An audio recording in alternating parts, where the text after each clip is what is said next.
to you all, and thank you for checking out the Sportsline Podcast on CHCH. I'm Bubba O'Neill. Folks, I'm always intrigued by the number of outstanding athletes, sports executives, officials, and even broadcasters that have been produced or hail from Southern Ontario. Today, we just step out of our region and visit the nation's capital to chat with a thrill-seeking CFL fanatic. His name, Chris Tymofichuk, and this devoted CFL fan has a plan. How about embarking on a multiple cross-country journey to break the current Guinness World Record of setting the fastest time to visit and view a game at all 9 CFL stadiums? His race against the clock begins Friday, July 12th. And if all goes well, it will conclude on the 27th of the month in the T-Dot. Now, although what he's doing is all in the name of charity, folks, we got to figure out, is this fella a bit of a madman? Let's bring in Chris and have a little chat with him. This is outstanding what you're up to, Chris. Yeah, thanks for having me, Bubba. This is certainly meant to be a fun event that people can follow along, and I've got to give full credit to the current record holder, Bobby Dubeau, a BC Lions fan that lives in Vancouver. He will always be the first. He came up with the idea, and I hope that if I can break the record down the road, others can try and do it again in future years. You know, Chris, it's all got to start with their love for the Canadian Football League. I got to ask, where did all the passion come from? I've got to give the credit to my dad, who took me to my first Bomber game as a kid and my first Grey Cup in 1991, which the CFL fanatics will remember. That was Rocket Ishmael and the infamous frozen beer can that was thrown out from our section that we were sitting in. So after that experience and jumping on the field and celebrating with Matt Dunnigan and some of the other Argo players after the win, I was hooked. And since then, I've taken friends and other family members to Grey Cups, been to 27 in total, and it's such a good, fun weekend, as you know, wherever it's being held across the country. What is so unique to you about the Canadian Football League? To me, it's the fans. I think the CFL really has a unique group of fans. They're passionate. And for the most part, they all get along really well. Yeah, we have the odd Toronto, Hamilton, bash. We have Saskatchewan, Winnipeg. But in general, it's the fans that truly appreciate the league and want the league to succeed. This is ours. This is Canadian. It's nobody else's. Let's get into what you have planned. What is your game plan? I've got to start right there. How do you kind of put this all together? Well, and that's just it. It's a plan, and of course, anything could happen. When the schedule was released by the league in December, January timeframe earlier this year, I started looking at it just on a whim to see, could somebody do what Bobby did and potentially break the record? And the initial part of the season, it wasn't working out, and then I looked at a couple different weekends, and then it just dawned on me. It seemed to work. So I had to review the schedule 3 or 4 times, had to make sure that I wasn't missing anything or double counting any of the games. And I thought, I'm going to try and do this. This can be done, and we'll make it a fun event. I mean, did you sit beside your computer and like I have to believe there's a number of intangibles here to actually, it's one thing to just plan a trip, but you're trying to break a record. How did you all put this together? And was there a number figuring out? I mean, there's air flight, maybe bus, driving. I don't know. You tell me how you have this all planned out. Yeah, it all starts with the schedule first. The league has to set it up so the games work over that 15-day period. You can't have 2 Hamilton games and one missing, and it just happened the schedule worked out. And then after that, of course, you got to figure out the logistics, the travel. Can it be done? Are there flights on time? Basically, you got to fly first thing in the morning to get to the next city on each weekend. The middle weekend is going to be the challenge. That's Regina, then to Hamilton, which is Game 5, and then back to Calgary, all in one weekend, so crisscrossing the country. The intangibles, as most people know, we had a recent airline strike.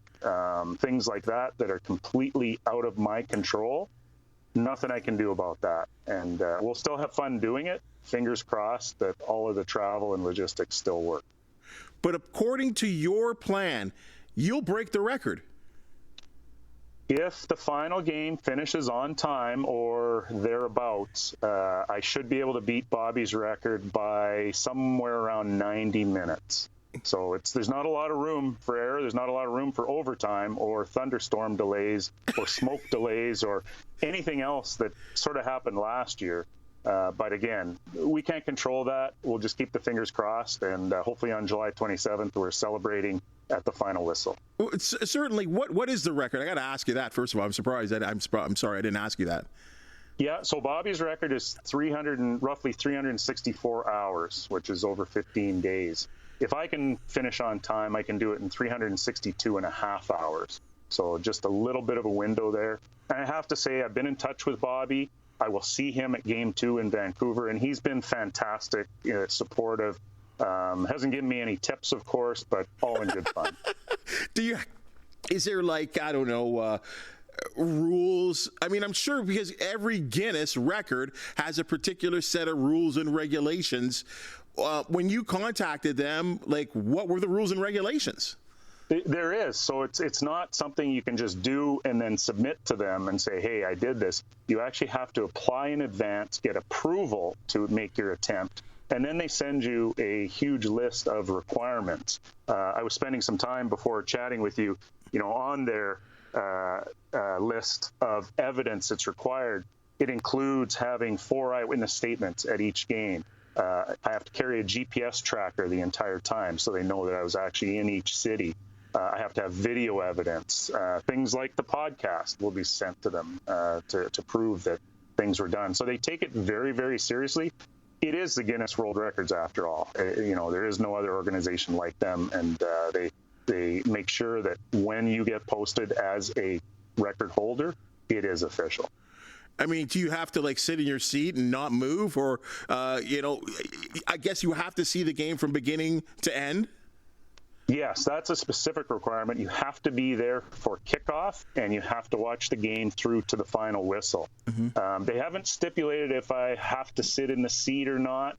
I'm planning to, just in case, and hopefully there won't be any need to run out and do anything else during that time. I think I can manage the roughly 60 minutes of football.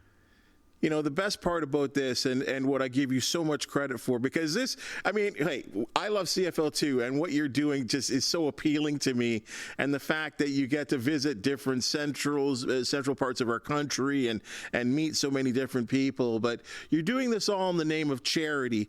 And there's 2 charities, and certainly one of them, comes from, the passing of someone I knew very well in Ron Lancaster, and that is so special to Edmontonians and Hamiltonians as well, too. Yeah, the CFL Fans Fighting Cancer is really a grassroots effort by CFL fans to simply raise funds to go towards beating cancer. And it started with a very small group, and it's since grown. Last year in Hamilton at Grey Cup, the group raised over $40,000, which was a record. And the team in Vancouver this year has said they're going to beat that. So each year, depending what city the Grey Cup is in, the CFL Fans Fight Cancer group decides on the charity that they want to support. And this year it's going to be the Michael Cuccione Foundation, which is a childhood cancer research center. So we're happy if we can raise a couple dollars along the way to put it towards cancer research. We just want to do that. I don't think there's anybody out there that hasn't been touched by cancer through family or friends, and the CFL this year, we do this for the Steve Townsends. We do it for the Jen Mulders. We do it for the CFL fans that are fighting their own battles. And we just want to try and make the world a better place. Spectacular, Steve. And I'll ask you this here. Because of what you're doing, I can't be the only one you've talked to. Words out, I would believe. You're talking to a lot of people across the nation, I would hope. Word is getting out, on the social medias, on regular media now, and it's growing in intensity. Obviously, we haven't kicked off the first game until tomorrow, but we just want to get the word out as much as we can. And I want fans alike to be able to follow along. I want to meet as many as I can at the different stadiums. I want them to be a part of this attempt, right? I'm one person that's sort of doing it, but I want this to be the CFL family, the CFL fans that all participate, so that we can enjoy this. It should be something that's fun. And in the world, there's so much negativity and stories that we just don't like hearing. This is going to be one of those fun ones that I hope people can follow along to. And even if some teams are having bad seasons or rough starts to the season, maybe we'll bring in a little levity and enjoyment. And the next game, which is Game 5 for me, will be in Hamilton against Toronto. I feel something special is going to happen there, and Hamilton's going to get their win. Well, and I'm so happy that you kind of brought that up, because I'm thinking to myself, when will we see you? And I'm thinking, okay, that's the Tiger Cats' very next game against the Argonauts. And you know all about the rivalries. You know all about the Canadian Football League and its uniqueness. And you've gone on and you've seen the stadiums and the fans. I'll ask you the question, what's the best stadium that you've been to? Well, it depends what you define as best. For me, the social atmosphere at TD Place in Ottawa, it is the place to be in town. So you get people that are not true football fans that come to the event, and they just want to be there because it's the place to be. Other places, they're more established, the Edmonton, Saskatchewan, Hamilton, they have the history. The fans there are really into the football game. So it's a different experience, but I love what Tim Hortons Field has become, the halftime atmosphere, the best tailgate in the league, bar none. You got something really special going in Hamilton. Obviously, for me, there's been a lot of good things that happen on that field. We knocked off the Bombers' 29-year history. I hate to bring that up for your listeners and your viewers, but your time is coming. It's coming. Well, you had the second longest drought, I guess, before you actually won it. And it's been, so much domination. It's interesting because you live in the nation's capital and you've been a Bombers fan your whole life, having your beginnings in Winnipeg. And I got to ask you, what's going on with the Bombers right now? I don't have the answers like everybody else. It's a bit of a surprise. We knew the Bombers were going to have to come down, right? 4 straight Grey Cup appearances. Nobody's, shying away from that. There was only one way down. But to be where they are at this season, I guess injuries have come into play. But it's a CFL. They're one game out of a playoff spot. It's early in the season. It's not Labor Day yet. So there's no worry for any of the teams in the league at all. That's exactly the Ticat mentality, thinking, you know what, the Argonauts and the Red Blacks, they have 2 wins. The Argonauts and the Ticats have none. 1 win, and all of a sudden you're right back in the battle for a playoff spot. It's so unique. And you talked about the fans. I mean, I asked you about the stadiums. What's the best fan base that you've run across? Well, I have to say it's Edmonton, and I use that in a Grey Cup perspective. I think when Edmonton hosts the Grey Cup, it is a celebration. It's a party like none other. Not to mention that they've had such a number of tough years, and yet their fan base is still there. It's still passionate. They still support the team. We hope to see them start winning and getting back to the good days as well. Don't want to be negative, but I got to turn it around. What's the roughest place or the toughest fan base? Well, for me, being a Winnipeg Blue Bomber fan, it's obviously Saskatchewan. And going into a game at Labor Day, I mean, for years, Saskatchewan would win. It'd be tough to walk out of there. The past few years, Winnipeg's come through. And same thing, I got to be careful getting out of the stadium just so you don't run into any of the rougher elements in Saskatchewan. Oh, I love it. I love it so much. Hey, you know what? You're going to be running into so many people. I know hopefully there's going to be so many people, at least in our area, Southern Ontario, that will be watching this podcast and sort of charting your progress. And again, just to go back to this too, where can we find you to continue to see where you are, how you're doing? I'm sure you'll be the wonderments of, here's the good of social media, is that we can follow you. How can people do so? I agree. So the best way is on Twitter or X, and it's under @xpegger, which is spelled XPEGGR.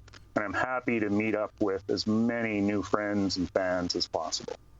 And you've talked about that you will. Eventually, each places you go to, people will notice you, and I'm sure they're going to want to help out too when it comes on a financial basis. As we talked about this, you're doing this for charity. How can we all help out? Yeah, so you can log in to the website, childrenscancerresearch.org/fundraising/cfl.ffc. As well, I'm getting really down to grassroots. I will have a donation bucket with me, and if people have loonies, pennies, toonies, whatever they're willing to donate, all of that is going to go to the Michael Cuccione Foundation in Vancouver. Well, everything helps, I'm sure, especially for what you're doing. One more question here, because you're making this journey. I guess, as we said, it's going to cross the country twice.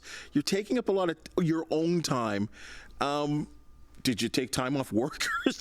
How did you get this time to be able to pull this off? So luckily, I'm on a temporary retirement. It just happened to work out in the way it should. So no worries with work. We'll deal with that afterwards. Because I know people are like, by the way, how could you pull this off? Did you take 2 weeks off vacation to pull this off? Outstanding. Chris, I'll tell you, congratulations for having the foresight, the insight, the planning to set this up. I hope nothing gets in your way of what you want to accomplish. But I have a feeling, regardless of what happens, you'll be having a whole lot of fun. I agree. I certainly appreciate those sentiments, Bubba, and we'll look forward to being in Hamilton halfway through the journey. Well, I hope you and I run into each other. We can find you. Maybe we can get you on CHCH for a little report on what you're pulling off, because I think what you're doing is outstanding. So congratulations, and thank you so much for joining us on the Sportsline Podcast. Thank you again. Well, folks, that is your Sportsline Podcast for the day. And as you've just seen and heard, we love talking to people that are so passionate about sports that they'll pull off what Chris is trying to pull off. Outstanding. If you do know of an athlete, team, or event to promote, the Sportsline Podcast do want to hear from you. Please hit the thumbs up, like, and subscribe button. And if you do have something to say, please comment, because it makes us better. For the wonderful people that make the Sportsline Podcast possible, thank you so very much, and we'll see you tomorrow.